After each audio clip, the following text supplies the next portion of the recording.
This is Johnny Guns here. I'm here from Systems for Sick Kids. I'm creating this video to try and help newer players and maybe players that are not necessarily new but somewhat casual and fall under that noob category. The main keys on this will be trying to explain how to increase your money, rubles, US dollars. Euros not so much, since that's as far as I am aware.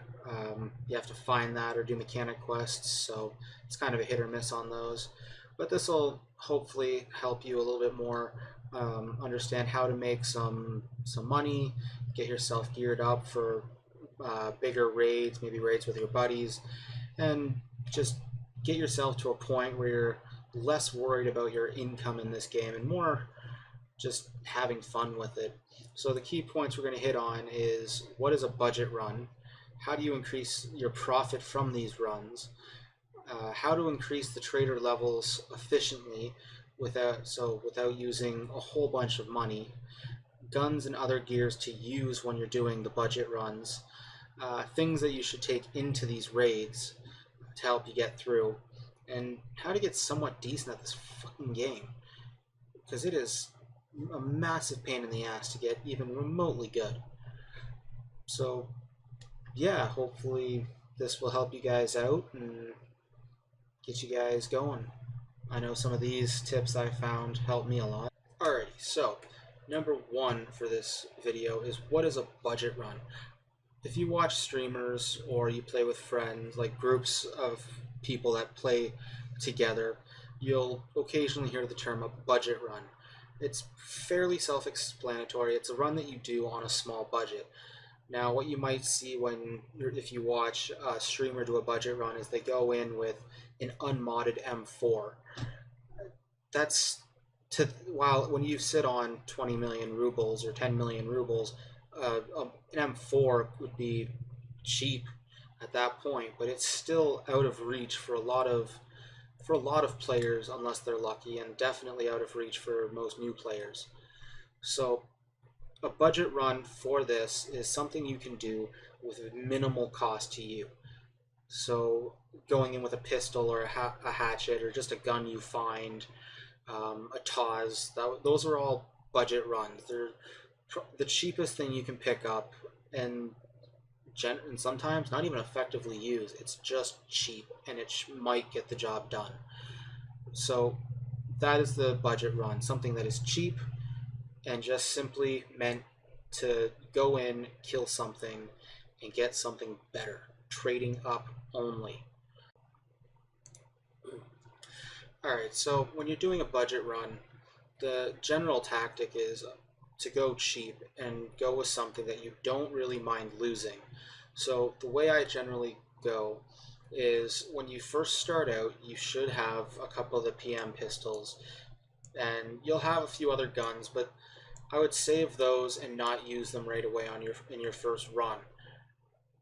Go with the PM pistol. You should be able to kill something if you go in right, and if not, they run about 5,000 rubles, and you should start out with a couple of them. So the PM, this is the rating system I have for my budget runs. At the bottom of the list is the PM pistol. It is not very great. It's not super accurate. It doesn't do a lot of damage. It has an 8-round magazine, but at the end of the day, it will kill a scav without a whole lot of issue if you can close that distance. From there, one step up, I consider it to be the TT pistol. Once again, it has the 8-round magazine. It's actually got fairly good accuracy. It's got decent damage, and it has a couple of different ammos that you can get, one of which will zero out a pack armor in 2 to 3 shots, and then from there you can, generally speaking, tear up an enemy without much difficulty. But once again, it has the 8-round magazine, not too keen on.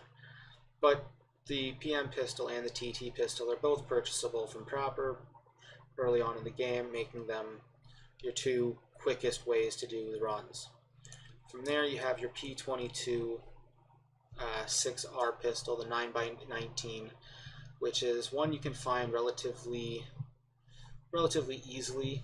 Um, it gives you a 15 round magazine along with a little bit more damage, and it also has good accuracy, and overall it's not bad. The 15 round magazine going into it is definitely good. It's just shy of twice what the other two pistols have, which means that in a firefight, instead of going through 4, 5, 6 magazines, you can carry in 3 and generally make it through a firefight with a scav or a low geared player. Next up, and probably my favorite, based simply on the extra 3 bullets compared to the P22, is the MP443 Glock 9x19 pistol. The reason I like this one is like I said, it has 18 round magazine plus 1 in the chamber, giving you a total of 19 rounds. The accuracy on it is decent. The damage you can do to somebody is pretty good per shot. And once again, the extra 3 bullets going up against a scav, if they have light to medium armor, will definitely save you in many firefights. If for no other reason than that's 3 more shots you can try and take the scav out with a headshot, another player with a headshot, and just simply avoid all of that armor that players tend to run around with. The reason that this is definitely a good thing is that it means that instead of having to go in with high grade weaponry like M4s, AKs, and shotguns such as the AK-74 and the Vepr and stuff like that, you have numerous attempts to go for the headshot that will kill a player immediately instead of having to try and burn through armor, allowing you to do budget runs quickly, efficiently, and with very little cost to go in. Okay, so that was the pistols that are great for the budget runs. When I do my budget runs, all I use is pistols, simply because I just go in, kill a couple of scavs, get something better, and I'll ditch an insured pistol in a bush or something and get it back later, and then it's pretty much a free run. So that goes into, how do you increase the profit from these budget runs? It's one thing to go in, kill a scav, and then throw whatever he's got in your secure container and run and try and get out. But doing that, you'll have to do numerous runs. You'll have to do hundreds of runs to make it really worth it, given that most scavs only have a couple of magazines, the gun they had on them, maybe a vest, some random hats and face covers and whatnot, and shotgun shells. They don't really have much on them. You get the occasional one that has some great loot, but not often enough to make it worthwhile. So when you go in, how do you increase the profit of these runs? Well, the trick is you have to find items that are actually worth the space they're taking up and put those in your secure container. There are plenty of items that you can do this with, depending on the map you go into, and depending on what you can find, you can get a little bit of money to kind of make your run a little bit worth it early on. And sometimes you can find things that are worth huge amounts of rubles and US dollars that just make the run astronomically more profitable. I'll get into these in just a few seconds to show you some of the different things that you can find, but the key point here is to increase your profit, you have to know what you're looking for and try and find what is best to take out of the raid in the small space you have, given the chances of that you could actually die and only get out what's in your secure container. Okay, so increasing your profit is, generally speaking, dependent on what you can get into your secure container. So the trick here is what you can get into the secure container will depend on what package you got. So if you only have the alpha container, you're only going to be able to fit 2x2 space worth of stuff. If you have the beta, I believe it's 2x3, and if you have the gamma, you can fit 3x3 worth of items. So like here, you would have a 3x3 space, or the same size as a pack of armor, and a few other items. So what this means is you have to find the things that will most benefit you to get out if you were to die and lose everything else. So this takes some time to figure out, but a simple way to figure out what you should be taking out and putting into what you should be putting into your secure container to guarantee you get out is based on a few things. So if you are simply looking to get money, you can get pretty much any weapon mod. They're worth over, almost all of them should be worth over 1,000 rubles. So if you only have a 2x2 space, simply one sight and one front hand grip will give you, that's over 7,000 rubles. So you can get roughly 14 to 15,000 rubles just off of 4 items. So that's the least you'll get out with if you just get a couple of smaller attachments. Getting a singular silencer will get you, as this one here, just over 20,000 rubles, and that is simply to proper. This is not taking into consideration that different traders will give you more for certain items. The other thing to take into consideration is dog tags. A dog tag of a high level player is worth a fair bit of money. So one dog tag taking up one tile is worth almost 19,000 rubles from a level 38.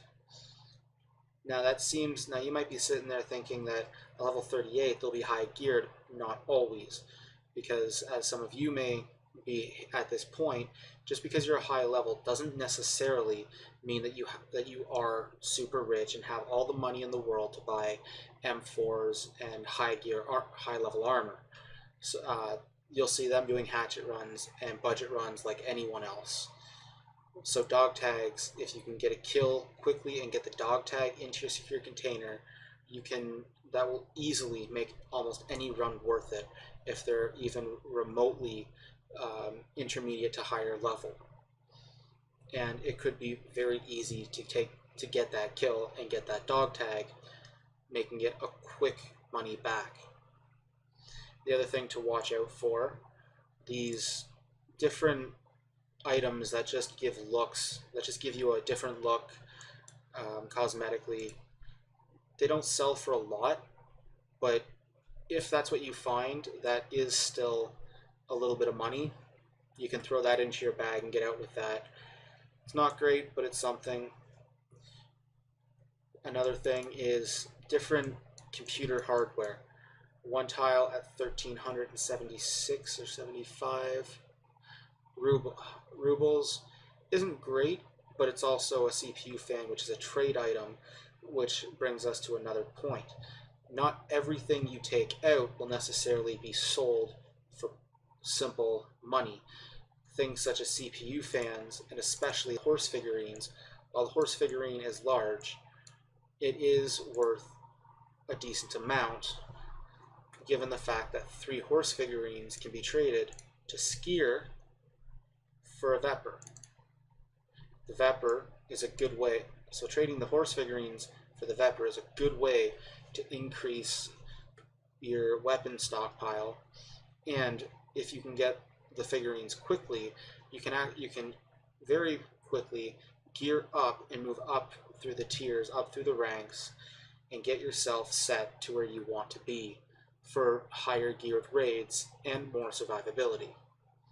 So this Vepr comes with a 30 round magazine, and it's a higher caliber 7.62x39. All it requires is 3 horse figurines, which aren't super difficult to find. So things like horse figurines, CPU fans, and the Bars A2607 combat knife are all good things to collect for later trades. The knives that you can get off just about any scab you come across are things that may not be apparently useful when you start out, but the brown handled ones as opposed to the black handled ones can be traded later on for the MP5 submachine gun from Peacekeeper level 2, which is definitely a big upgrade and a big step in the direction that you want to be going. While the MP5 isn't the greatest gun out there and can be easily combated with anything of any substantial range, it is better than a handgun, and given the ease it is to get one, it's definitely something you can stockpile early on, take into raids, and use for a decent budget run, provided that you decide to take in a bit of Paka or Untar armor with a helmet and a little like a bag or whatever. You will increase the profit that you can make it out with, and by increasing your survivability against scavs and other lightly geared players. These are the things that you are trying to accomplish as you go, and it is definitely worth looking into and saving those knives for. Alright, so right there you just saw the Peacekeeper level 2, and you may have been thinking, but you're not at Peacekeeper level 2. How would you increase the trader level to get there without spending a whole bunch of money? Well, each trader has different things that they'll buy from you for different prices, and this will play into how you go about increasing their levels. And once you get used to what they buy and what to look for, go into a raid knowing which trader you're working on at that time based on your level, it becomes much easier to efficiently increase the trader level. So as you can see you can see all the different levels as all over for the different traders. The one I mentioned being Peacekeeper level 2 for the MP5, you can sell him a large variety of things, anything from the firearms that you pick up, magazines, a bunch of ammo, and even some weapon mods, and pretty much anything you find can be sold to Peacekeeper if it's related to weaponry and body armor. So this allows you to pick up the items that you find, sell them to Peacekeeper, and not only slowly raise his level up here, but also build up a US dollar stockpile as well, which will be very useful in the later levels when you start modifying your own weapons to take into raids to increase survivability and profitability as you go. Most of the high tier mods that increase your accuracy, stability, and a whole bunch of other things for your guns are sold by Peacekeeper for US dollars. This means that a large stockpile of US dollars is never a bad thing. So you might be thinking, well, that's great for Peacekeeper, but what about others? So Ragman is another one. His first quest alone is to raise him to level 2. But as you can see, Ragman doesn't buy a whole lot of stuff. What Ragman does buy is he'll buy most of the cosmetic items, so headgear, as you can see, the glasses here, a couple of miscellaneous things like CPU fans and the dog tags, but not a whole hell of a lot else. So one of the things that is great for Ragman is that he actually sells you the tactical sling and the MBS bag. The MBS bag is 2 level 1 plus dog tags. So those dog tags we mentioned earlier, if you find some other players that are low level and their dog tags aren't worth much in the way of rubles, you can trade them to Ragman for the MBS bag, or simply buy the tactical sling. If you really wanted to, you could go in and just sort of buy yourself a hat each raid with some of the money you've made out with and slowly work them up that way, while selling him the different accessories that you find off of scavs and other players. While this may not be super fast, Ragman is sadly one of the ones that is a little bit more slow going to raise up. But by buying some of his stuff, such as scav vests, the coal pack helmet that you can get at level 1, the tactical sling, which while small is definitely good to have when you're running around in a raid, and simply buying a hat from him, all things that will help to increase his level and make you look half decent while you're doing it. For Peacekeeper, it is actually much easier, as you can simply buy US dollars. $1 will go every time you buy a US dollar from him. It counts towards leveling up your loyalty with him. This is good because you always need US dollars, and it's easy. If you trade things for rubles and then trade the rubles for the US dollars, you level him up while making US dollars without much of a hassle. He also sells BlackRock chest rigs, the scav vests, and the AVS chest rig to start. As well as at level 2, you can start to actually buy body armor, which will then massively increase how fast you level him up, since you'll be buying body armor regularly once you start doing higher cost runs. Though people like Prapper will buy just about anything from you, as well as Skier, who will buy just about anything scav related from you, are fairly easy to level, since you can sell most modifications and scav related weaponry to them. He's a little bit of a tricky one, but he's not too terrible to level up.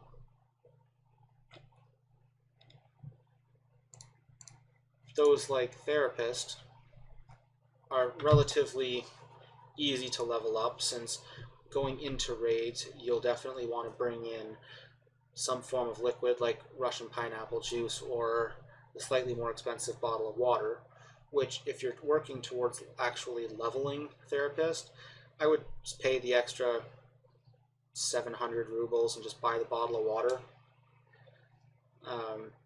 It's more expensive. It is a waste of your money, but it does level up Therapist a little bit faster, getting you access to some of the more useful items later on. And then those like Fence. Fence doesn't actually level up. Mechanic, on the other hand, does, but all of his stuff is related to Glock or fully modified weaponry. So while he will buy pretty much any modification you're willing to sell him, along with just about any firearm you're willing to sell him, he should be lower on your priorities. He might give you a little bit more for some of the items, which is good. Then I would recommend selling to him, but you can pretty much keep him on a back burner and still level yourself up really quickly. Alright, so after seeing some semi-efficient ways of leveling up the traders, and as you go it does become a little bit easier and more efficient to level the traders, as you'll start to get more and more of the items that they're looking for, and you start to learn what they will and will not buy. And as you go, you start to figure out who you can stick on the back burner and who you actually need to level at that stage. But we're moving on to guns and other gear to use during your budget raids. Now this one is a little bit more personal, I feel, as when you start asking people, well, what guns should you use, they'll simply tell you whatever you're good with. But when you're starting out, you're not really good with anything. That's the point of starting with budget runs, is you don't want to lose anything of massive value because you're still learning. So what I would recommend is your initial 4 handguns, well, starting with the PM pistol and the TT pistol. Both are purchasable from Prapper level 1 for different costs. The PM pistol is roughly 5,000 rubles, while the TT pistol is, I believe, 8. So the difference here is that while they both have 8 rounds, the TT pistol is a little bit better in the sense that it has a higher accuracy, it does a bit more damage, and overall when you're firing it, to me at least, it feels a bit more reliable. more shots will land, they'll hit harder, and you'll kill scavs and other players faster and more often. But if you're starting out doing budget runs, you may find that the PM pistol's cost being lower will be a bigger benefit when you're starting to learn, since shooting somebody in the head generally kills them. It doesn't matter too terribly much if you're hitting them with a nice shiny TT pistol or a rusty old PM pistol. So more or less you can take your pick, and I tend to go with the TT pistol when I do budget runs and have to choose between these two, but that's due to a higher budget to go with. As you play and you do your scav runs, which are important, you will start to pick up things such as the P22 pistol and the MP443 Glock 9x19 pistol. The P22 or P226R being the more common one to find off of scavs and while doing scav runs to start with. So you'll probably find that you'll have more of these than pretty much any other pistol. So this one here is definitely a good choice when you're doing your budget runs, as you can get them from your scav runs, but also simply from killing scavs and other players who have large stockpiles of them. In my opinion, if you were to have 20 or 30 of the P226, you'd be doing pretty well, and you wouldn't have much to worry about. The MP Glock is good because for when you find it and you're able to just take it in and use it. It's my top choice, but once again, it's not as often that you'll find it. So for simple usability, ability to actually get your hands on it early game, and reliability, I would say get your hands on a P226R pistol and move up from the PM or TT, however you decide to start. From there, as you start getting your horse figurines, you start killing scavs, you'll start to find the Vepr. When you find Veprs, you'll tend to find them with a 10-round magazine.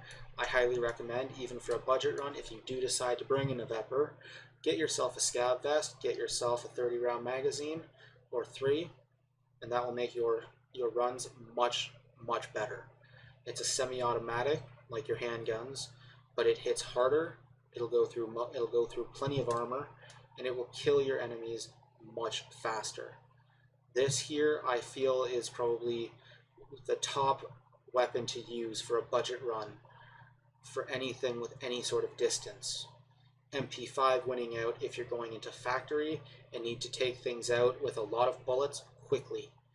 But generally speaking, the Vepr is your top choice for a budget run. If you find them, or the figurines, go with this. The magazines are roughly 2,000 rubles. The bullets are a bit more expensive than the handgun ammo, but the damage and reliability and accuracy at range beats out anything else you'll find for starting budget runs. Now, you might be thinking, that's great for weapons, but why would you run around with a weapon and no armor for these? If you're going with a handgun, the armor isn't as important as 4,000 to 8,000 ruble loss. Won't hit you as hard as losing the armor with it. Once you move into the Vepr, I would recommend armor, or if you start having a buildup of things such as P.A.K.A. or the 3M armor, then go for it. Bring in your armor, increase your survivability. Once you hit the stage where you're starting to bring in armor, the ones I recommend are the cheap P.A.K.A. and the 3M body armor. The 3M body armor, as you may or may not know, is part of the first task for skier. You need to get 3 of these. If you haven't completed that task, I would recommend saving them until you have 3 of these 3M armor, and then trade them to skier. The experience you get, the money you get, is worth it. But if you have completed that, then both the P.A.K.A. and the 3M, I believe, are on a fairly even playing field for survivability. There's minor differences, but when you're doing a budget run, these are your 2 cheapest. You'll find them the most often on players and scavs, and if you have to purchase one, the P.A.K.A. body armor is relatively cheap, and they both sell almost almost continuously on fence for relatively cheap if you have to go that route and don't want to spend US dollars. So to lead out, for body armor, the P.A.K.A. or the 3M, provided you've done your task for skier, are my top choices for budget run body armor. If you decide that you're going to take in a helmet, I would recommend the Untar helmet. The blue Untar helmet here gives you an armor class of 3. It protects the top of your head, which, while that isn't much protection, it is some, and it does help against some headshots against small arms. At some point, you may end up at a later level when you start getting access to things such as contacts and swords, you may find that you get an excess of the Kiver helmets, which are incompatible with both the swords and the contacts. Then I can recommend, without much issue, moving up from your Untar over to your Kiver. It's a pretty flat movement as they are both armor class 3, but the Kiver does protect the top of your head, the nape, and the ears, giving you a larger range of protection and giving you higher survivability. Both are relatively easy to find, and both are good for going in for budget runs, provided you didn't have to pay for them. And yeah, either one of them will do you pretty good. Neither of them protect the face though. So to close out, I would start off with either a PM or a TT pistol, move up to the P226R once you start finding a bunch of them. Go into the MP443 if you find it. It is a good handgun. The extra few bullets that you get is definitely good to have. Eventually you'll move up to Veprs as you start finding them and finding the statues without much issue. For your armor, either 3M if you've completed the task, or P.A.K.A. Both are easy enough to find. Both can be bought off fence. Both provide you a small amount of protection against small arms. And for helmets, either the Untar or the Kiver if you have an excess. Always, if you're bringing in anything with a 30-round mag, such as the Vepr, I do not recommend the 10-round mags. That is, you'll pay more money for the magazines than you actually benefit. So always 30-round magazines. With this, I recommend the Scav Vest for budget runs. They're cheap and you can pick them up off of most enemies, or whatever else you find and feel like using. If you don't have to pay for it, it fits in the budget. Alright, our next point is things to take into raids for these budget runs that you're going to be doing. Now, these are items that will go alongside the guns and the armor that you're taking in, and these are more to help you if circumstances call for it. So it's not necessarily something that you'll be using consistently every run, but you will find that you often need these, especially when you don't take them in. So the items that I always have on me is either pineapple juice or water. If you don't have to level up Therapist, or if you're not too terribly worried about it, then I would just go with the pineapple juice, as it's roughly a third the cost as a bottle of water, and as you can see, 10 energy and 50 hydration compared to 60 hydration. It's not a huge difference, and the pineapple juice has gotten me through pretty much every raid I've been in. There have been a few times I've had to find something on the go, but not too terribly many. So I give it to pineapple juice, hands down. Not to mention it's pineapple flavored. Can't go wrong with that. The other things I will tend to take in and highly recommend is the bandages. You'll find these occasionally. If you find any sort of medical area, you will find numerous bandages.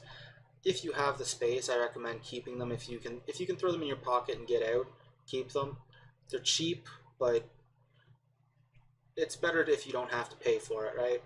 If you don't have to pay for it, it fits in the budget.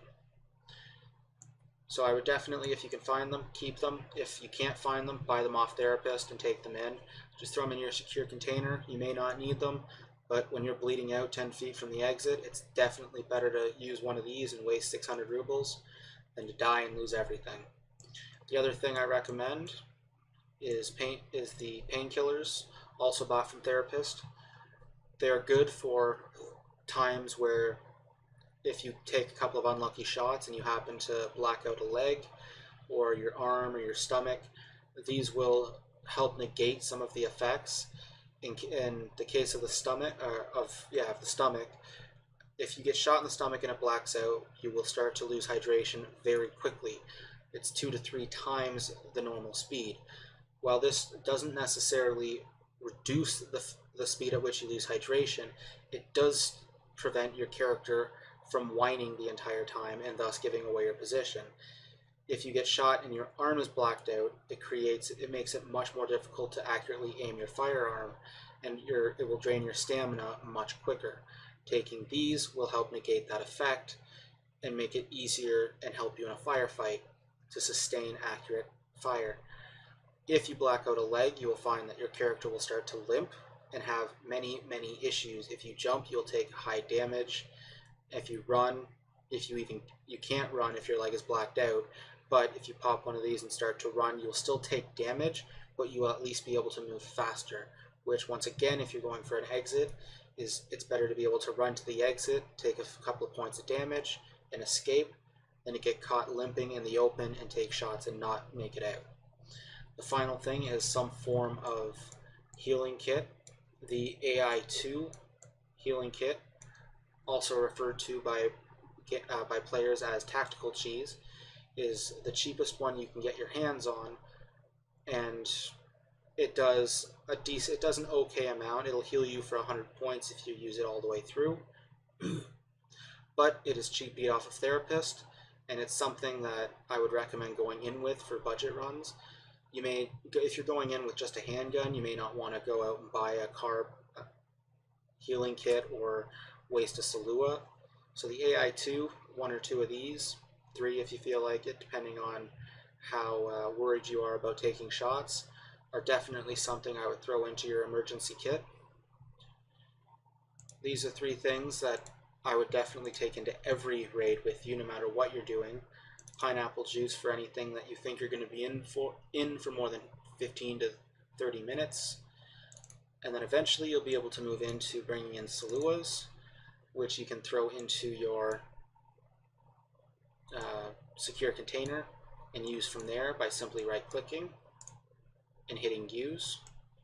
While this isn't a great idea to be doing in the middle of a firefight, if you find that you've won a firefight or had to leave from a firefight and you're half decently low on health, you can quickly use this a couple of times and get your health back up from a safe location, and then go back into the firefight and hopefully win. Now, one thing you might be looking at and seeing is this WT rig in my secure container. Well, this only works if you have a 3x3 space, such as the Gamma container. It does provide you with 10 spaces instead of the Gamma's 9, making it very good to have. I understand that neither the Alpha nor the Beta containers can do this. It is something only for Gamma containers, but if you can do it and you have the rig, I highly recommend it for that extra space. And yeah, the extra space is good. I'm sorry for those that can't do it, but that is not something I'm going to give up. I don't recommend anybody else give up either.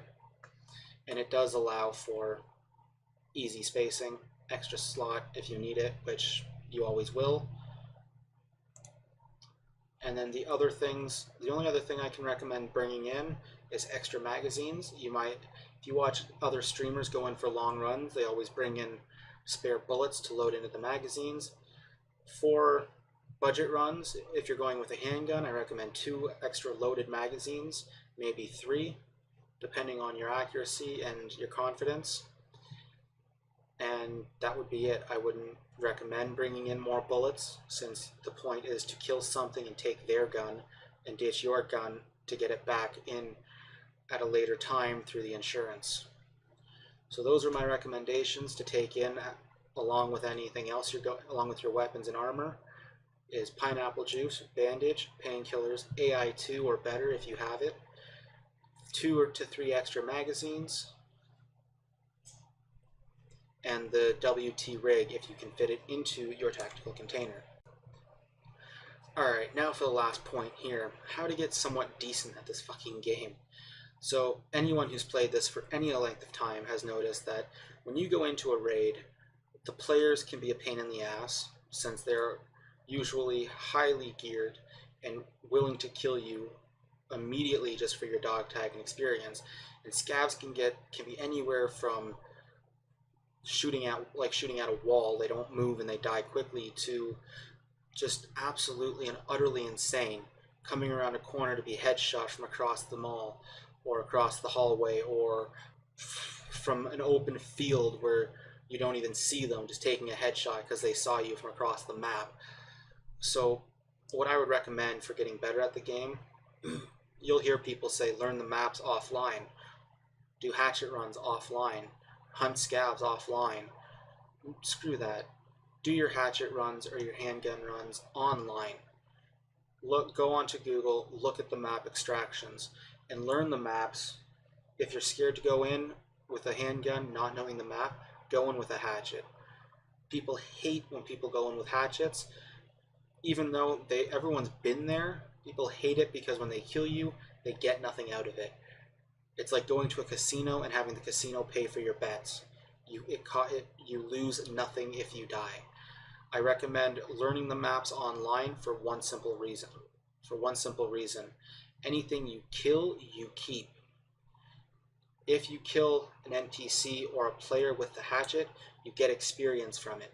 If you kill an NPC with the hatchet and you take something off their body, if you make it out, you keep it. Anything you find in the raid, such as Rolex, the roller watches, the gold chains, bitcoins, weapon mods, ammo, any of it that you can get out with, you get to keep, and it costs you nothing. And if you die, it costs you nothing, but it still gives you the opportunity to learn the map. So instead of learning the map and learning where spawn points are, and then exiting the map and getting nothing, which generally feels like a waste of time, you can learn the map, learn the spawn points, and learn how to use the hatchet or the handgun while actually getting something out of it. So my recommendation to get better at the game, do your budget runs or your hatchet runs, learn the maps online against other players, against the scavs, against what you will actually face when you start to actually gear up and do big runs. You want to know what you're getting into beforehand. Don't go in thinking that it's going to be just you and some scavs following the AI path, because players will fuck that up right off the bat. The first time they shoot at a scav, the AI pathing goes to shit. They go everywhere. So learn it online. That is my recommendation to get better at this game. You're going to die, you're going to lose stuff, it's going to cost you virtual currency and virtual items, none of which will matter tomorrow when you get up and go to work, get up and see your kids, you get up and pet your dog or your cat. None of this will matter. It's a game. Take the risk, get better, have fun. That is my recommendation. I hope this video has helped. And if you enjoyed this, if this does help you, or if you just want to help out, once again, I'm Johnny Guns. This is from Systems for Sick Kids. I'll throw a link down below to my Twitch, and you can come and watch. And if this has helped you, you can donate. Half of all of my money that comes from streaming Twitch or the videos I'm posting on YouTube will go to the cause of getting video games, toys, gaming systems, all that sort of stuff for sick kids hospitals. And yeah, I hope this helped you guys.